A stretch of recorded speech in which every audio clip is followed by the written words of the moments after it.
நீங்கள் ட்ரெயினில் பயணம் பண்ணும்போது ஜஸ்ட் 15 ரூபாய்க்கு இப்போ உங்களுக்கு பிரேக்ஃபாஸ்ட் கிடைக்குன்றது உங்களுக்கு தெரியுமா?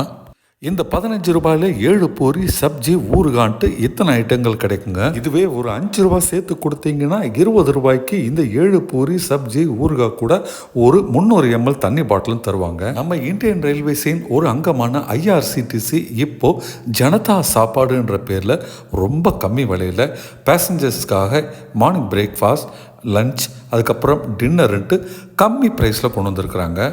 இந்த ஸ்கீமுக்கு ஜனதா கானா அப்படின்ற பேர் வச்சுருக்கிறாங்க.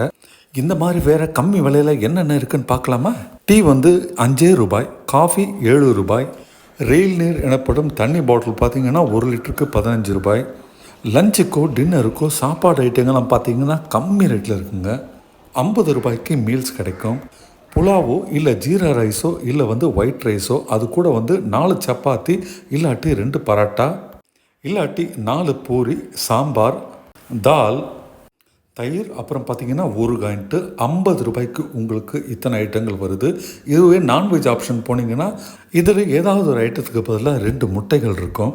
அதே மாதிரி சவுத் இந்தியன் சாப்பாடு தான் வேணும்னா உங்களுக்கு உப்புமா வடை 25 ரூபாய்க்கு தராங்க. உப்புமா வேணாம்னா பொங்கலோ இட்லியோ வாங்கிக்கலாங்க. வடை காம்பினேஷனோட ஜஸ்ட் 25 ரூபாய்க்கு இந்த பிரேக்ஃபாஸ்ட் கிடைக்கும். டிஃபன் ஐட்டம் வேண்டாம், எனக்கு ஸ்நாக்ஸ் ஐட்டம் தான் நான் சாப்பிடுவேன்னு நீங்கள் சொன்னீங்கன்னா பிரெட், பட்டர், அதுக்கு கட்லெட் அப்படின்ட்டு 25 ரூபாய்க்கு தராங்க. நான் நான்வெஜ் தான் சாப்பிடுவேன்னு சொன்னீங்கன்னா பிரெட் ஆம்லெட் பார்த்தீங்கன்னா 25 ரூபாய்க்கு தராங்க. அதே மாதிரி சவுத் இண்டியன் சாப்பாடோ இல்லை நார்த் இண்டியன் சாப்பாடோ தாலி மீல்ஸ்ன்னு சொல்கிற ஐட்டங்கள் 35 ரூபாய்க்கு தராங்க. நான் சொன்ன இத்தனை ஐட்டங்களும் பார்த்தீங்கன்னா இவங்க ஸ்டேஷனில் சப்ளை பண்ணுறதுக்கு. அதை தவிர நீங்கள் இதெல்லாம் ட்ரெயினில் வாங்குறீங்கன்னா ஜஸ்ட் 5 ரூபாய் எக்ஸ்ட்ரா கொடுத்தா போகிறோம். டீ காஃபிக்கு 2லேருந்து 3 ரூபாய் எக்ஸ்ட்ரா கொடுத்தா போகிறோம்.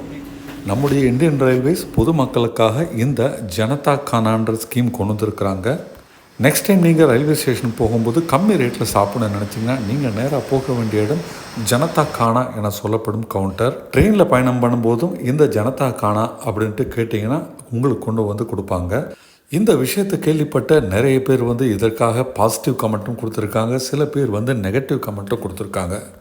ஏற்கனவே 100 ரூபாய் 200 ரூபான்னு கொடுக்கும்போது ரயில்வே பொருட்கள்லாம் வாயில் வைக்க முடியல, இப்போ ரொம்ப கம்மி விலையில் கொடுக்கறது எப்படி தான் இருக்குன்ட்டு சில பேர் நெகட்டிவாக கமெண்ட் பண்ணியிருக்கிறாங்க. சில பேர் நல்ல குவாலிட்டி கொடுத்து இந்த மாதிரி கொடுத்தா பரவாயில்ல, ஜஸ்ட் குவான்டிட்டியே ரொம்ப கம்மி ப்ரைஸில் கொடுத்துட்டு குவாலிட்டியை கவனிக்காமல் இருந்தாங்கன்னா அது ரொம்ப ரொம்ப தவறுன்ட்டு கமெண்ட் பண்ணியிருக்கிறாங்க. இதை பற்றி உங்களோட ஒப்பீனியன் என்னன்றதை கமெண்ட்டில் சொல்லுங்கள். இந்த ஜனதா கானா அப்படின்ற ஒரு திட்டம் கண்டிப்பாக ஏழை பாழை மக்களுக்கு ரொம்பவே உதவியாக இருக்குன்றதுல எந்தவித மாற்று கருத்தும் இல்லை. இதே மாதிரி ஒரு எக்ஸைட்டிங் அப்டேட்டோட உங்களை அடுத்த வீடியோவில் பார்க்கிறேன். இந்த வீடியோ பிடிச்சிருக்குன்னா லைக் பட்டன் ப்ரெஸ் பண்ணுங்கள். சேனலை சப்ஸ்கிரைப் பண்ணாட்டி உடனே சப்ஸ்கிரைப் பண்ணுங்கள். அடுத்த வீடியோவில் காண்போம்.